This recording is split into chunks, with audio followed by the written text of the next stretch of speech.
Today we're going to look at the writing of the Declaration of Independence.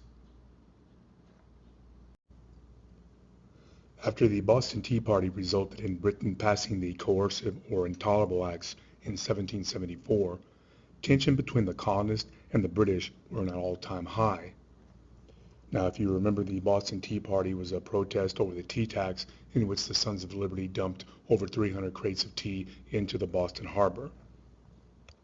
In retaliation, the British government closed the port of Boston down in the Coercive Acts.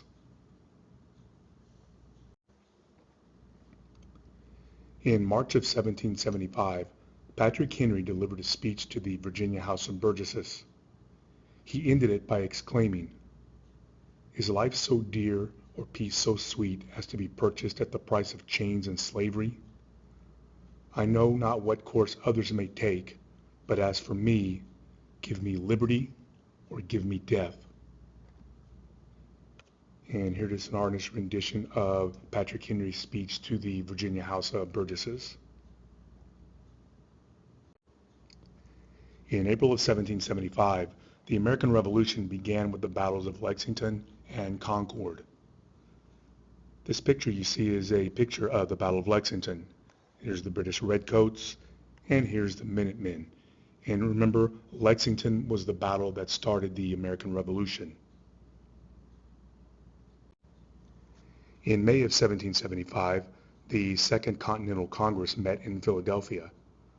The meeting was called in response to the fighting at Lexington and Concord. Now, this is the building that they met in, which eventually becomes known as Independence Hall.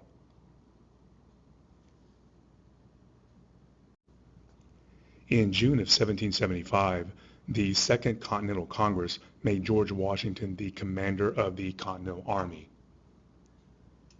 And here you see George Washington addressing the Continental Army.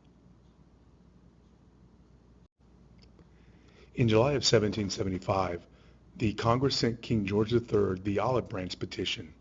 It was a final attempt to avoid an all-out war with Britain.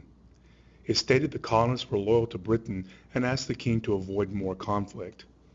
The petition was rejected, and King George III said the colonies were in a state of rebellion. Now, an olive branch is an international symbol for peace, and the colonists were reaching out to King George III, but he rejected their petition because in his mind they were in rebellion. As fighting went on, movement for independence grew stronger. The men in Philadelphia were now wanted for treason, and what treason is acts to overthrow the government. They continued to govern and hope that everything would end well. Now, here's a passage from Benjamin Franklin which pretty much explains the situation these guys were in. He said, "We must indeed all hang together, or most assuredly we shall all hang separately." So what Franklin's saying is they have to work together, or they'll all be tried for treason and eventually executed.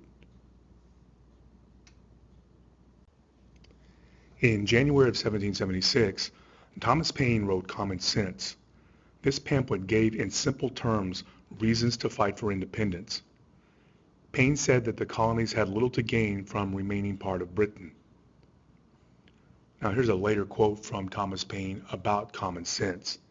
He says, "I offer nothing more than simple facts, plain arguments, and common sense."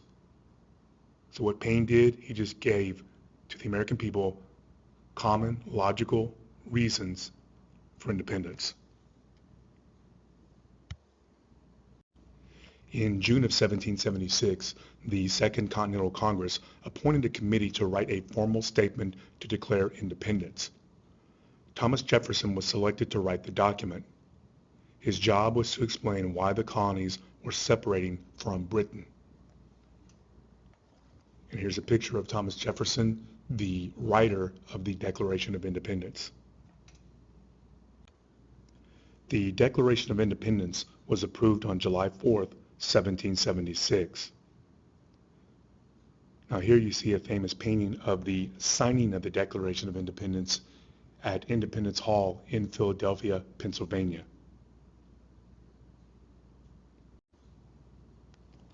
That's why we celebrate Independence Day on July 4th with fireworks and large patriotic celebrations.